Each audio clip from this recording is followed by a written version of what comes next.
Baik Bapak Ibu, kita akan memasuki pada pembahasan TOUK PPG PJOK bagian yang ketiga.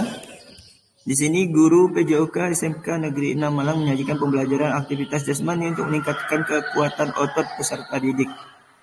Aktivitas pembelajaran yang tepat digunakan adalah, karena yang diminta adalah kekuatan otot ya, maka jawaban yang tepat adalah gerakan push up, kemudian sit up dan pull up. Maka jawabannya adalah D. Sangat jelas Bapak Ibu, push up, sit up, dan pull up adalah latihan kekuatan yang efektif untuk melatih otot-otot utama tubuh. Aktivitas ini berfokus pada penguatan otot tanpa memerlukan alat tambahan. Bisa cukup dengan melakukan gerakan-gerakan saja.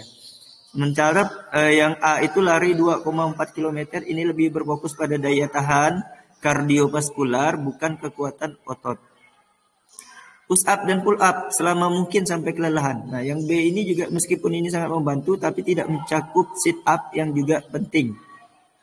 Kemudian senam kebugaran jasmani, ini bisa mencakup berbagai latihan, tetapi tidak spesifik untuk kekuatan otot. Yang E lari cross country, ini juga lebih berfokus pada daya tahan. Maka jawabannya untuk melatih kekuatan otot itu yang D. Nomor 27, penyesuaian materi untuk siswa disabilitas low vision. Nah, jadi ini tidak bisa melihat dengan jelas gitu ya Bapak Ibu.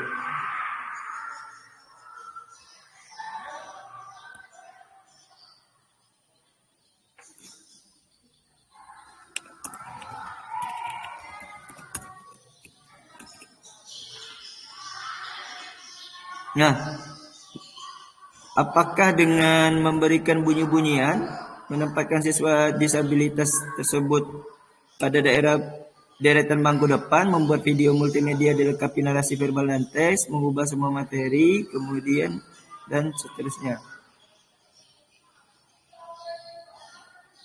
Maka jawaban yang tepat adalah Bapak Ibu yang C.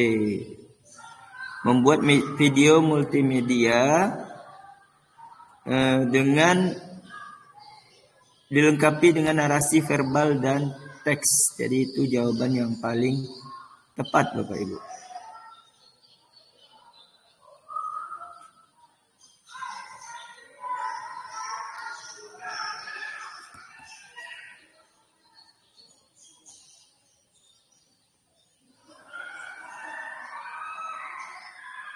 Nah, kenapa jawabannya C? Nah, jelas sekali adaptasi untuk anak yang low vision, jadi tidak bisa melihat dengan jelas gitu ya. Tentunya dengan memberikan video media pembelajarannya, jadi siswa itu bisa, karena penyesuaian materi ya di sini. Jadi membuat video yang dilengkapi dengan narasi verbal dan teks itu tentunya akan membantu siswa dengan keterbatasan penglihatan tadi memahami materi pembelajaran. Jadi ini memberikan informasi juga secara visual dan auditori, sehingga mereka dapat lebih mudah mengikuti pelajaran. Kemudian yang A, memberi efek bunyi-bunyian pada bola. Ini membantu dalam permainan tetapi tidak mencakup keseluruhan materi pembelajaran. Yang B ini menempatkan siswa di deretan bangku paling depan. Ini tidak membantu mereka saat berpartisipasi dalam aktivitas fisik. Kemudian yang D, mengubah semua materi visual menjadi berbasis teks. Ini juga tidak membantu dalam praktik fisik dan bisa membuat pembelajaran menjadi monoton. Yang E ini menyiapkan tempat praktik yang aman untuk gerak. Nah, ini penting sebenarnya untuk keselamatan, tetapi tidak secara langsung membantu siswa low vision dalam memahami materi. Maka jawabannya yang tepat adalah yang C. Lanjut nomor 28. Pembelajaran pendidikan jasmani di SMP. Nah, ini tujuan pembelajaran inklusi ya berarti ya. Secara inklusi di Indonesia dengan mempertimbangkan berbagai aspek. Salah satu aspeknya adalah menciptakan lingkungan pendidikan inklusif dan aman bagi semua siswa, termasuk mereka yang berkebutuhan khusus. Beberapa tujuan pembelajaran inklusi di Indonesia meliputi memberikan akses yang sama kepada semua peserta didik yang mengikuti pembelajaran pendidikan jasmani, ya. Semuanya harus diberikan akses yang sama karena semuanya punya hak, baik yang inklusi ataupun tidak gitu ya. Mendorong partisipasi aktif semua peserta didik, dalam mengikuti pembelajaran pendidikan jasmani, kemudian meningkatkan keterampilan sosial dan empati peserta didik terhadap pendidikan jasmani. Jadi kenapa jawabannya itu yang A? Yang A jelas memberikan akses kepada semua siswa itu sangat penting sekali Bapak Ibu dalam pembelajaran inklusi ya, terutama tujuan pembelajaran inklusi yang berada di Indonesia. Tujuan inklusi itu memastikan semua siswa memiliki kesempatan yang sama dalam pembelajaran. Kemudian yang B, mendorong partisipasi aktif semua peserta didik dalam mengikuti pembelajaran pendidikan jasmani. Mendorong semua siswa untuk terlibat aktif juga merupakan bagian penting dari pendidikan inklusi. Yang terakhir di D, meningkatkan keterampilan sosial dan empati semua peserta didik terhadap pendidikan jasmani. Juga pendidikan inklusi juga bertujuan untuk mengembangkan keterampilan sosial di antara siswa. Sementara yang C ini menghargai keanekaragaman, meskipun sangat penting, tapi ini lebih bersifat umum dan tidak langsung terkait dengan tujuan utama tentang pembelajaran inklusi. Yang E ini memberikan dukungan kepada peserta didik yang potensial. Ini lebih fokus pada siswa yang berprestasi, bukan inklusi secara keseluruhan. Maka jawabannya adalah A, B, dan D. Yang nomor 29, guru PJOK yang keren harusnya dapat merancang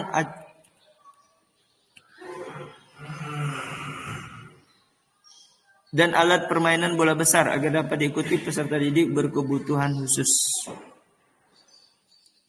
Aturannya. Dalam pembelajaran permainan bola voli, guru dapat memodifikasi aturan dan sarana bermain seperti berikut agar dapat diikuti siswa berkursi roda. Nah, jadi supaya bisa diikuti siswa berkursi roda dalam bermain voli, apa yang harus dimodifikasi? Yang pertama, apakah memasang net lebih rendah, kemudian menambah jumlah pemain, larang bola dipegang, kemudian mengganti ukuran dan jenis lapangan bola. Maka bisa kita lihat modifikasi ini semuanya benar kecuali yang C ya. Melarang bola dipegang ini tidak. Jadi yang benar adalah memasang net lebih rendah, menambah jumlah pemain, mengubah luas lapangan, kemudian mengganti ukuran dan jenis bola. Dengan memasang net lebih rendah ini membuat permainan lebih mudah diakses bagi siswa berkursi roda, Bapak Ibu. Kemudian yang B, mengurangi tekanan pada individu dengan jumlah pemain itu dan meningkatkan kerjasama juga. Karena ini untuk siswa berkursi roda. Yang C, melarang bola dipegang. Nah, ini tidak praktis dalam permainan voli, di mana memegang bola adalah bagian penting dari permainan. Minimal menyentuh ya. Kalau dipegang secara lama dalam waktu lebih dari 1 detik mungkin memang tidak boleh ya. Mengubah luas lapangan. Modifikasi lapangan juga dapat membuat permainan lebih mudah diakses, apalagi untuk siswa berkursi roda. Mengganti ukuran dan jenis bola. Nah, ini memungkinkan siswa berkursi roda untuk bermain dengan lebih nyaman. Maka jawabannya A, B, D, E, kecuali yang C.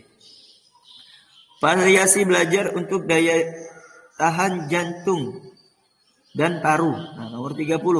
Guru PJOK SD Negeri 10 sudah merancang pembelajaran dengan materi kebugaran jasmani terkait daya tahan jantung dan paru. Manakah variasi belajar yang tepat?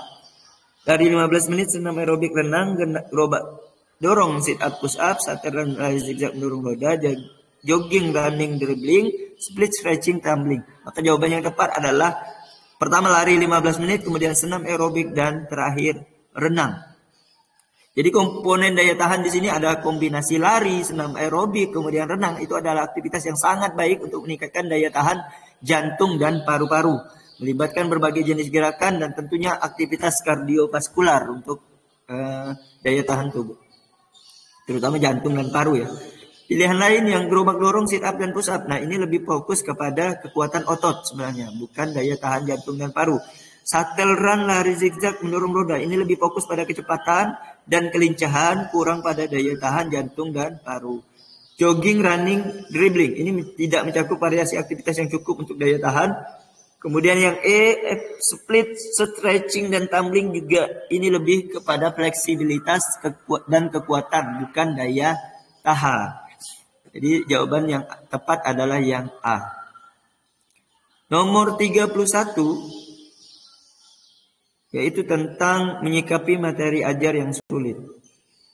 Guru PJOK yang hebat seharusnya mampu menerapkan kaidah yang tepat kepada peserta didiknya. Dan manakah implementasi berikut ini yang paling tepat untuk menyikapi materi ajar yang masuk kategori sulit? Nah, cari indikator, kemudian memilih bagian-bagian yang mudah, wajib dipelajari, dirumuskan ATP atau capaian pembelajaran. Maka jawabannya adalah dirumuskan ATP yang akurat agar setiap siswa dapat belajar mulai dari kemampuan awalnya dan meningkat sesuai target yang ditetapkan. Nah, seperti yang Bapak Ibu ketahui, dengan merumuskan ATP atau analisis tujuan pembelajaran, alur tujuan pembelajaran yang akurat, guru dapat menyesuaikan materi dengan kemampuan awal siswa, sehingga setiap siswa dapat belajar dengan cara yang lebih terarah dan bertahap dari kemampuan awal sampai meningkat sesuai target yang ditetapkan. Kemudian yang A itu mencari indikator utama dari materi pembelajaran. Ini sebenarnya penting tetapi tidak cukup untuk membantu siswa memahami materi yang sulit. Memilih bagian-bagian yang mudah untuk yang B. Ini bisa mengakibatkan siswa tidak mendapatkan pemahaman menyeluruh terhadap materi yang sulit tadi. Yang C wajib dipelajari oleh siswa yang diperkirakan mampu. Ini bisa mengecualikan siswa yang mungkin memerlukan lebih banyak dukungan. C, yang E itu capaian pembelajaran perlu dirumuskan secara bijak. Nah, meskipun ini sangat membantu juga, tetapi tidak fokus pada langkah-langkah spesifik untuk materi yang sulit tadi. Karena fokusnya adalah bagaimana menyikapi materi ajar yang sulit. Maka jawabannya yang D. Yang nomor 32, model game untuk senam guling belakang. Guru PJOK SD Negeri Silangit merancang modul pembelajaran senam guling belakang. Berdasarkan pengamatan, peserta didik memiliki masalah dengan kekuatan otot perut tidak berhasil mengguling. Model games berikut yang paling tepat adalah gerobak dorong berpasangan, memindahkan hula hoop melalui seluruh badan dan kelompok. Nah, ini boleh lebih dari satu Bapak Ibu. Kita pilih setidaknya 2. Gerobak dorong berpasangan dengan memindahkan bola secara estafet dengan kedua kaki dalam kelompok 5-6 orang. Nah, ini untuk menggantikan senam guling belakang. Siswa yang kekuatan otot perutnya bermasalah tidak bisa mengguling. Jadi dengan gerobak dorong berpasangan, aktivitas ini membantu memperkuat otot perut dan lengan yang penting untuk melakukan guling. Kemudian memindahkan bola secara estafet dengan kedua kaki dalam kelompok 5-6 orang. Ini juga dapat meningkatkan kekuatan otot perut dan koordinasi. Kemudian yang B, memindahkan hula hoop. Memindahkan hula hoop ini kurang langsung berhubungan dengan kekuatan otot perut. Kalau cuma memindahkan hula hoop yang melewati orang-orang ya.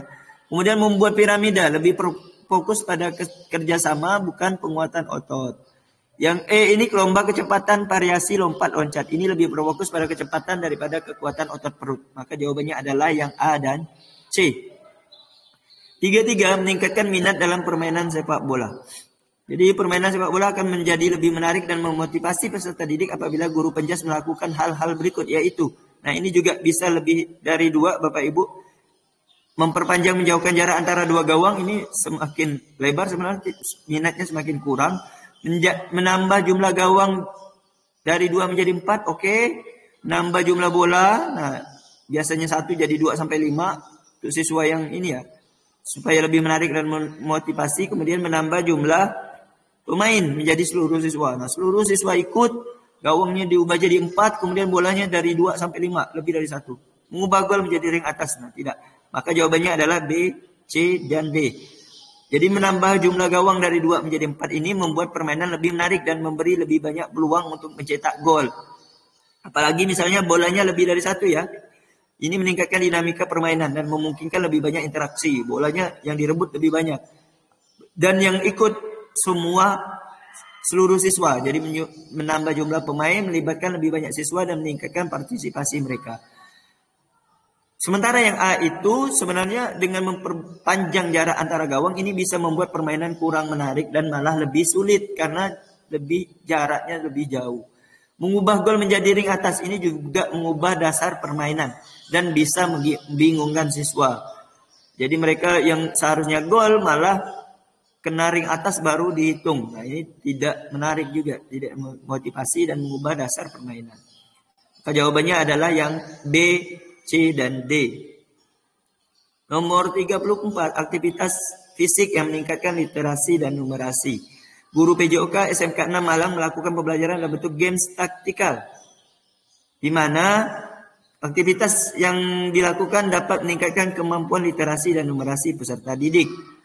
Kita lihat satu-satu, apakah pesenam aerobik menggabungkan elemen strategi dengan tantangan fisik ini bisa masuk ke benar. Literasi dan numerasi. Perenang 1 semester gaya punggung salah. Kemudian atlet triathlon benar. Lari jarak pendek salah. Push up benar. Jadi jawabannya adalah benar, salah, benar, salah, benar. Benar, salah, benar, salah, benar. Nah, kenapa yang pesenam aerobik ini menggabungkan elemen strategi dengan tantangan fisik? Ini benar karena elemen strategi dapat diterapkan dalam bentuk aerobik. Nah, sehingga meningkatkan literasi atau numerasi siswa. Perenang 100 meter gaya punggung salah. Ini karena aktivitas fisik tanpa fokus pada literasi dan numerasi. Atlet triathlon lari, renang, dan bersepeda. Ya, ini benar karena menggabungkan berbagai disiplin yang memerlukan strategi dan perencanaan dalam numerasinya. Bagaimana waktu lari, bagaimana waktu berenang dan bersepeda. Lari jarak pendek 1 meter memanfaatkan literasi dan numerasi. Walaupun ada kalimat literasi dan numerasi, di sini salah Bapak Ibu karena ini lebih berfokus pada kecepatannya. Kemudian yang E, atlet yang latihan dalam bentuk sirkuit. Nah, atlet yang latihan dalam bentuk sirkuit, lari di atas alam 20 kali, push up 20 kali, ini jelas ada numerasinya. Sehingga ini benar karena melibatkan berbagai aktivitas yang memerlukan pengukuran dan perhitungan. Perhitungan dalam kehidupan sehari-hari, berarti ini masuk numerasi. Terakhir soal nomor 35. Berikut merupakan contoh-contoh dalam memandu gerak berbasis angka pada pembelajaran penjas, yaitu. Nah, benar salah lagi, kita lihat bergerak mengikuti irama hitungan 8. 1 sampai 8, ini benar. Berhitung dalam barisan salah, presensi memanggil nomor absen salah, melangkah sesuai jumlah angka ya, dadu benar, melempar ke sasaran yang sesuai dengan nomor yang ada di bola juga benar. Jadi memanfaatkan angka, jawabannya adalah benar, salah, salah, benar, benar. Kita lihat bergerak mengikuti hitungan irama 1 sampai 8 ini benar karena ini mengajarkan siswa untuk bergerak sesuai dengan hitungan. Kalau berhitung dalam barisan itu salah karena ini tidak langsung berkaitan dengan gerakan fisik, cuma hitung 1 2 3 4 5 6 7 8 9 10 ya. Karena yang diminta adalah panduan gerak berbasis angka. Jadi tidak bergerak juga. Presensi dengan memanggil nomor absen juga salah karena ini lebih administratif daripada gerakan, tidak bergerak juga. Yang D, melangkah sesuai jumlah angka yang muncul di dadu. Nah, ini benar karena ini melibatkan gerakan fisik berdasarkan angka. Jadi mereka melangkah sesuai dengan dadu yang muncul, angka yang muncul pada dadu. Terakhir, melempar ke sasaran yang sesuai dengan nomor yang ada di bola. Ini juga benar, jadi menggabungkan angka dengan gerakan. Jadi mereka melempar ke sasaran yang sesuai dengan nomor yang ada di bola. Jadi misalnya bolanya 6, maka mereka melempar ke sasaran yang sesuai nomor 6. Jadi gerakannya harus menyesuaikan. Jadi jawabannya adalah benar, salah, salah, benar, benar. Nah, demikian pembahasan TOUK PPG PJOK bagian ketiga, sampai ketemu di bagian keempat atau SJT-nya 36 sampai 50. Silakan Bapak Ibu cek video sebelumnya, yaitu pembahasan tentang PJOK bagian 1 dan bagian 2. Terima kasih. Wassalamualaikum warahmatullahi wabarakatuh.